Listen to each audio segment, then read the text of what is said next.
Hello all and welcome to another video for my Patreon for the Class Act supporters and above.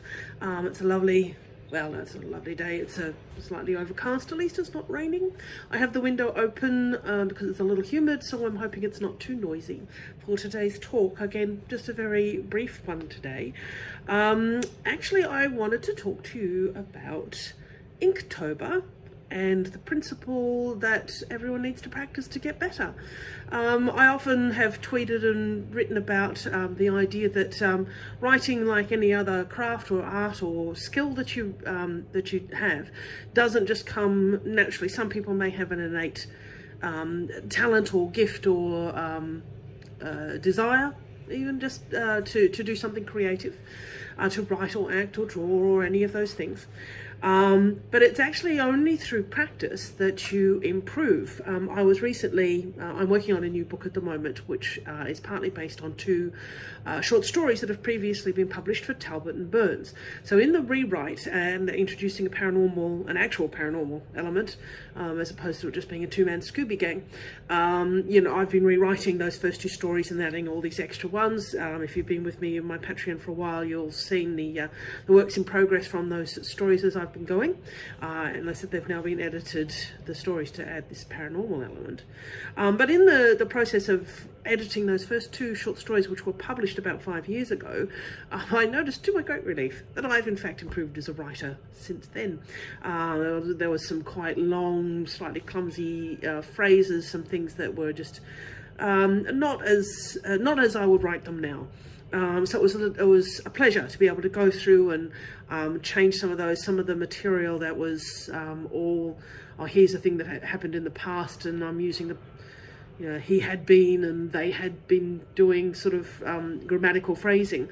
Was able to actually do them as flashbacks to make them more dynamic, so I'm hoping you enjoy those when you finally get to them. But yeah, it's just a reminder that no matter what your craft, from woodwork to higher mathematics, I guess, but anything requiring your mind and your skills, you can practice and practice and practice and keep developing them. So I hope that as I write, that in 10 years from now I'll be, again, just a bit better, at the very least a little bit better as a writer than I am now, that I hope always to be learning and getting better at my craft, and hopefully writing entertaining stories for you all to read. So with that in mind, of course I'd heard of Inktober, the kind of the art version of NaNoWriMo, where there's a prompt a day and people do an ink drawing every day to fulfill the Inktober kind of festival of art. So I am not an artist. I'm a writer. That's where I put all my effort and concentration in the last 50 odd years. But I just thought, what the hell? All my, my actual paying day job where I make the money is I'm a corporate writer, and I do writing for businesses and universities and things like that. And of course, vocationally, I write fiction. And then I read. All right, so everything I do is word-based, and I wanted to do something that was a little bit different. Maybe sort of get out of my head a little bit, because you can't get very much in your head as a writer. So I decided, while I was travelling in New Zealand, I left for a trip to New Zealand on the 1st of October, and I decided to make that my first day of Inktober. Now I have shared a few of these pictures only with friends, so what I'm about to show you is some very terrible art, but that's okay, because the point isn't about me being a good artist. It's about me expressing some creativity in a different way, and I was just thinking, well, if I try to do this every day, as much as I can anyway, will I be a little bit better by the end? I'm pretty sure the answer at this point is no, not after a month, but there are things that I could see that I did more easily, or it was easier for me to get a good result than others. Human faces really hard, human bodies even harder, but I was kind of intrigued by the results as they went. Like, I've got to show you the first one. I've stuck them all in my diary for the trip, but like, this was for ring. So my first thought, of course, was coffee rings. I was having coffee, so yeah, I drew circles and a shadow. It's a very terrible cup of coffee, but it was my first one for the month. I was sort of that was fine. And then I decided, mindless, I'd actually on the train had seen the skeleton of a bird that had clearly had lost a fight with the train at some point, some months before, because there was nothing but bones there. So from memory, and obviously also using some reference material. So I did Googling and stuff, did pictures and things, because it was just, I can't do these things from the head, but you know, regular artists, you know, people who consider themselves artists also use references. Hell, you know, even life models are a reference for artists. So, you know, none of that rubbish about a true artist doesn't need a reference, because, you know, everything's drawn from life as well as imagination. Bait, I did flowers and a bumblebee, which I'd found at Hobbiton. Flowers, it turns out, are not so hard for me. I can do those. So I'm just going to like, here's an absolute, except for sunflowers. Sunflowers, very hard, very bad. That's probably the worst drawing I did for the whole period. But, you know, as I went, I tried different things. And I enjoyed, in fact, some of the ideas, the way it made my head work, what I would think about. So there's Frail, that's the destroyed Christchurch Cathedral, which is still 9 years after the earthquake that flattened the steeple and put all those holes in it, is still there. So that was an interpretation of Frail for me, which I found like, an interesting way to think. And Swing, I quite enjoy doing my mouse running up a clock. So as you can see, none of this is very difficult.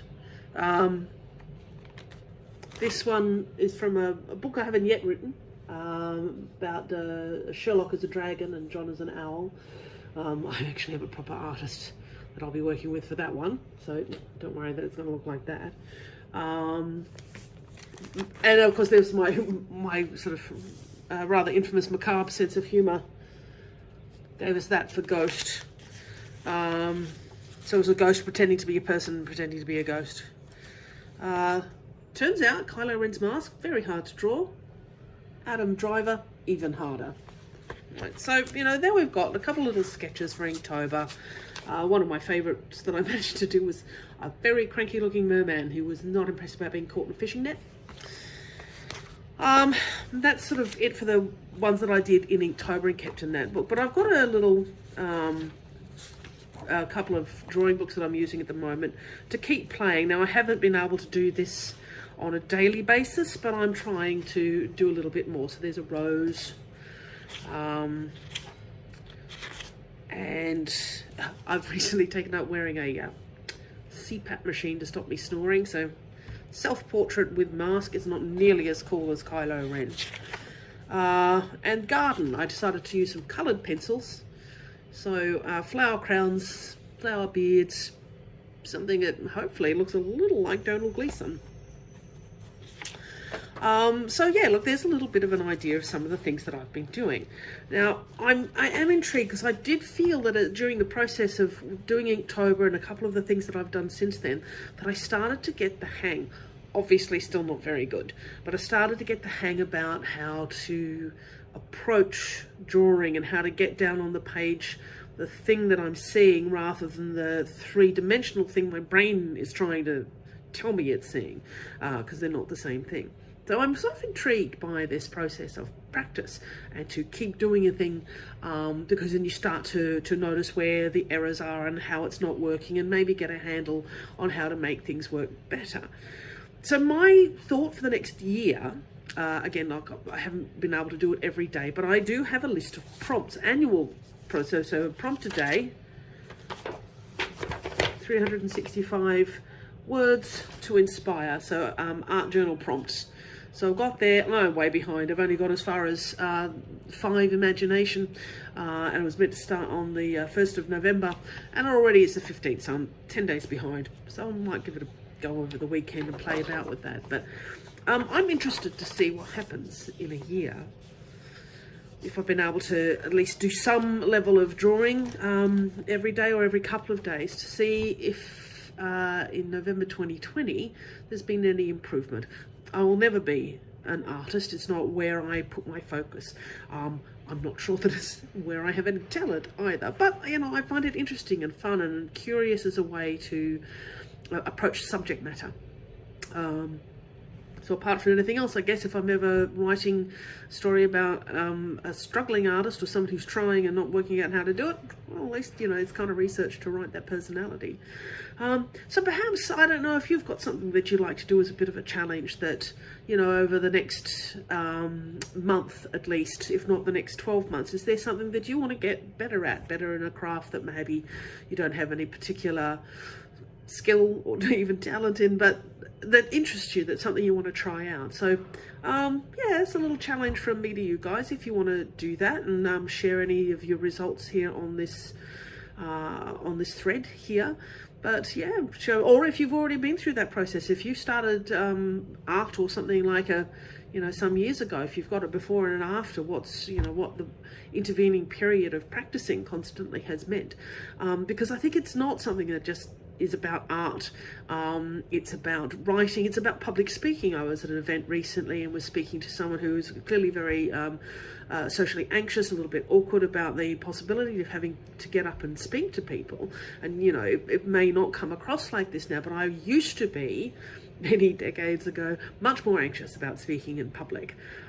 Even 10 years ago, I was not as capable as I am now of just jumping up and speaking off the cuff, a bit of extempore approach, because I've done it so often now, and I know that from discussions and because I love what I do, and that I had talk about writing and books and things with people so often, I can usually jump up and say something pretty much just sort of off the cuff if necessary. But that's practice. I always remember an interview Parkinson did with Picasso, and Picasso, like in like 3 minutes, jotted down this piece of art, and Parky's like, "Man, that's amazing, you did that in 2 minutes." And Picasso looks at Parkinson and goes, "No, I did this in 50 years. He spent all that time developing his skills so that he can, in 3 minutes, get a piece of art and produce that for, an enlightening sketch for someone. But, it's not that 3 minutes, it's the preceding 50 years that contributed to that." So I guess that's it. We can wind up with, what can we do? Is there something we can practice and get better at every day? Particularly if it's not necessarily a strength, something that we feel we'd like to be a little bit better at. Maybe that's something we can do together. Anyway, that's it for me for now. I'll pop a couple of images maybe throughout this talk, and otherwise let's see if I manage to get some drawing done over the next at least 3 to 6 months, and see whether it makes any difference for me. I'm thinking it probably will. Anyway, bye.